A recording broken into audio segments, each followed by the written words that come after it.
দিলীপ ঘোষ, আপনি মেদিনীপুরে দাঁড়াতে পারেননি, আপনার খুব দুঃখ হয়েছে, আপনি দুর্গাপুরে দাঁড়িয়েছেন, আপনি দুর্গাপুরে দাঁড়ান, কিন্তু ফালতু কথা কম বলুন।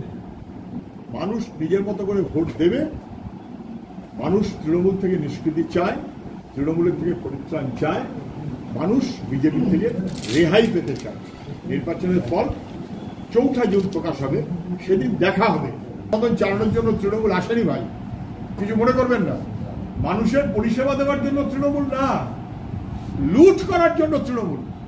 আমি হাত জড়ো করে সমস্ত মানুষের কাছে আবেদন করব, যারা ভেবেছিলেন অনেকদিন সিপিএম তৃণমূল আসলে বুঝি খুব লাভ হবে, তারা বুঝতে পারছেন যে তারা ঠকে গেছে। আপনি এই সমস্ত কথা বলেন বলে আপনাকে বলেছে কার্বাইড দিয়ে পাকানো। আমি শুনলাম, আমি সচরাচর আমার প্রতিদ্বন্দ্বী প্রার্থীর সম্পর্কে কোনো কথা বলি না। আমি শুনলাম সৌগত বাবু নাকি আপনারা দেখাচ্ছিলেন ভিডিও ক্লিপ, মানে বিশ্বাস করতে হলো, উনি নাকি বলেছেন যে আমার কার্বাইডে পাকানো মাথার চুল। আমার 3টি বাক্য। 1, সৌগত বাবুর পিঠের চামড়ায় আগ্রহ ছিল আমি জানতাম, মাথার চুলে আগ্রহ ছিল আমি জানতাম না। সিপিএম এর মাথার চুলের আগ্রহ ছিল আমি জানতাম না। সিপিএম এর পিঠের চামড়ায় পায়ের জুতো বানানোর তোর আগ্রহ ছিল, বোঝা গেছে। আর সেই আগ্রহ উনি দেখাবার যোগ্যতা রাখছেন না, হিম্মত নেই। 2, এটা নিয়ে কোনো সন্দেহ নেই যে চুল পেকে যায় সিবিআই এর দপ্তরে যাওয়ার সময়, কালো চুল বেরোলো, পাকা চুল নিয়ে তৃণমূলে এরকম নেতা আপনি অনেক পাচ্ছেন। কালো চুলে ঢুকেছিল সিবিআইতে জেরায়, আর সিবিআই থেকে বেরিয়ে যখন আসলো তখন পাকা চুল। উনি অন্তত এটা মেনে নিয়েছেন যে আমার চুলটা কার্বাইডে পাকানো, আমরা কম বয়সে আমার চুলটা পেকেছে। কম বয়সে চুল পাকাটা কারোর অপরাধ কিনা আমি জানি না, কিন্তু এখানে স্পষ্ট হয়ে গেল যে আমার বয়সটা ওর চাইতে অনেক কম, উনি আমার চাইতে অনেক বড়, বরিষ্ঠ, অনেক বড় আমার চাইতে। যারা বড় তাদের বোঝা উচিত তাদের ভাষা জ্ঞান কিরকম থাকে। ওনার ভাষা জ্ঞান যেমন তেমন উনি বলেছেন। আমি তৎসত্ত্বেও সৌগত রায় আমার চাইতে অনেক সিনিয়র, আমি শুভেচ্ছা জানাচ্ছি। ভালো থাকবেন, শরীরটা সুস্থ রাখবেন। এমএলএ অথবা এমপি সব থাকবে তৃণমূলের, আর পাক তুলতে গিয়ে ধস নামবে না, এটা আপনি আশা করছেন কেন? এখন গার্ডওয়াল দিচ্ছে, এখন গার্ডওয়াল দিচ্ছে, কারণ গার্ডওয়াল দিলে টাকা পাওয়া যাবে। আর তখন গার্ডওয়াল না দিয়ে করেছে কারণ এখন ধস যদি হয়, সেই ধস মেরামতের জন্য টাকা পাওয়া যাবে, তাহলে টাকা লুট করা যাবে, কাটমানি। আবার এখন গার্ডওয়াল দিতে গিয়ে আবার একবার গার্ডওয়াল দেওয়ার টাকায় কাটমানি। একটা কাজ 4 বার দেখিয়ে 4 বার কাটমানি খাওয়া যায় কিভাবে, এইটা তৃণমূলের কাছে শেখানো।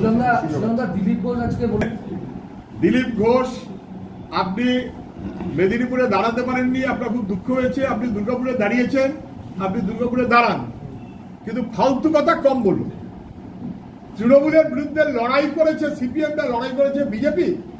তৃণমূলের মদতে, তৃণমূলের হিম্মতে বিজেপি জন্মেছে। যখন পশ্চিমবাংলায় তৃণমূল ছিল না, পঞ্চায়েত মিউনিসিপ্যালিটিতে বিজেপি ছিল না, পঞ্চায়েত মিউনিসিপ্যালিটিতে ছিল না। পশ্চিমবাংলায় বিজেপি এসেছে তৃণমূলের হিম্মতে। ফলে আজকে ওনার এসব কথা বলা লোকে হাসবে। আমি শুধু ওইটুকু বলছি, মাঠে যদি ঘাস গজিয়ে যায় ভাই, গরু আসবেই। মাঠে যদি তৃণমূল থাকে তাহলে বিজেপি আসবেই। ফলে তৃণমূলকে পুষ্ট করতে হবে বিজেপিকে আসার জন্য। মোদীজি সেই নিয়ম নিয়ে চলছেন যে তৃণমূল থাকলে আমার বিজেপি বাড়ার সুযোগ আছে। দিলীপ ঘোষ চিটফান্ড কাণ্ডে এত অপরাধের পরেও তৃণমূলের এমপি বলেছিলেন সবচাইতে বড় বেনিফিশিয়ারির নাম মমতা ব্যানার্জি। তারপরেও দিল্লির প্রশাসন, দিল্লির সরকার, যারা ইডি সিবিআই লাগিয়ে বিরোধীদের হেনস্থা করে, তারা মমতা ব্যানার্জিকে একবারের জন্য ডাকেননি, ভাইপোকে ডেকে রেহাই দিয়েছেন, বিদেশে যাওয়ার সুযোগ করে দিয়েছেন। বিজেপি তৃণমূলকে প্রশ্রয় দিচ্ছে, তৃণমূলের বিরুদ্ধে অ্যাকশন নেওয়ার জন্য বিজেপি নয়। উনি বোধহয় সুকান্ত মজুমদারের উপরে রেগে গেছেন, না শুভেন্দু অধিকারীর উপরে রেগে গেছেন, নাকি আসলে উনি অন্য কারোর উপরে রেগে আছেন আমি বলতে পারবো না। উনি তথাগত রায়ের উপর রেগেছিলেন জানি, তারপর সুকান্ত মজুমদারের উপর রেগেছিলেন জানি, এখন শুভেন্দুর উপরে রেগে আছেন তাও বুঝতে পারছি। বোঝা যাচ্ছে যে উনি বিজেপি কর্মীদের সম্পর্কে এখন প্রকাশ করে দিলেন যে আসলে বিজেপি কর্মীরা লড়াইয়ের জন্য বিজেপি না, তারাই তৃণমূলের সঙ্গে সেটিং ফিটিং হানাতানা তার অংশীদার। এর মধ্য দিয়ে বিজেপির নেতা দিলীপ ঘোষ বিজেপির কর্মীদের অসম্মান করলেন। আরেকটা কথা, দিলীপ ঘোষ বলেছেন খেলার পর ঠিক হয়ে গেছে, ফলে অন্য কেউ খেলতে পারছে না। আমি বলছি হ্যাঁ, খানিকটা তো সত্য, খেলার ফল ঠিক হয়ে গেছে। দিল্লির বিজেপি আর রাজ্যের তৃণমূল খেলার ফল ঠিক করে নিয়েছে, কিন্তু সেই ফল মিলছে না। অমিত শাহ এসে ব্যবস্থাপনা করে গেছিলেন পিসি ভাইপোর সঙ্গে 35টা আসন, ঠিক মিলল না। ইনি আলাপ আলোচনা করেছিলেন, আচ্ছা বেশ, কিছুটা তৃণমূল কিছুটা বিজেপি, সেটাও মিলল না। এখন এরা বলছেন 35, ওরাও বলছে 35, এরাও বলছে 35, 35, 35, 70, 42 আসনের মধ্যে 70 মানে পাটিগণিতের অঙ্ক ভুল, দিলীপ ঘোষদের অঙ্ক ভুল। মানুষ নিজের মতো করে ভোট দেবে, মানুষ তৃণমূল থেকে নিষ্কৃতি চায়, তৃণমূলের থেকে পরিত্রাণ চায়, মানুষ বিজেপি থেকে রেহাই পেতে চায়।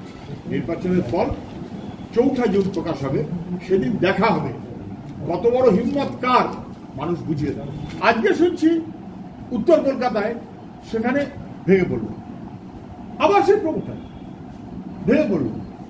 এবার তৃণমূলের নেতারা বলছে না না না, বাড়ি ভাঙার তো কোনো নিয়ম নেই, বাড়ি তৈরির নিয়ম আছে। বাবা, যারা বাড়ি তৈরির নিয়মই মানে না, তারা তো বাড়ির জবরদস্তি দখলদারি করে ভাঙছে, এবং সেই ভাঙতে গিয়ে অথবা করতে গিয়ে, তাহলে ভাঙো আর গড়ো যাই গড়ো না কেন, আসলে ধসের প্রবণতা, এমনভাবে টাকা খাচ্ছে, এমনভাবে প্রমোটিংয়ের কাজ হচ্ছে, আর এমনভাবে প্রমোটিংয়ের ভাঙছে। ভাঙার একটা নিয়ম আছে রে বাবা, রাজমিস্ত্রিরা জানে কিভাবে ভাঙতে হবে, ওই জন্য শান্তারা লাগে। আমি শান্তারা না লাগিয়ে গাইতি মেরে যদি ভাঙতে যাই, সম্ভবত ওইখানে 3 জন পাশের বাড়ির লোক অসুস্থ হয়েছে, তাহলে কোনো নিয়ম মানা হয় না। বাড়ি তৈরি তো নিয়ম মানবো না, বাড়ি ভাঙায় নিয়ম মানবো না, মানুষের যা হবে হবে। আমরা তৃণমূল, তোমরা কারা? আমরা তৃণমূল, করো কি বেআইনি সম্পদ, এই সর্বনাশা জিনিস চলবে না। খসে পড়ছে, রং করার মতন পয়সা নেই। উনি কাউন্সিলর না, উনি চেয়ারম্যানে ছিলেন, কিন্তু কেন ওনার পয়সা নেই? কারণ উনি সিপিআই মানুষের জন্য কাউন্সিলর, মানুষের জন্য মিউনিসিপ্যালিটি, মানুষের জন্য রাজনীতি।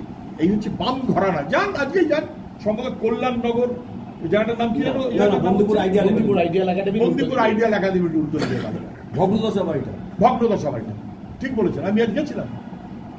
এবং এটাই কমিউনিস্ট পার্টি, নিজের জন্য পার্টি করে না।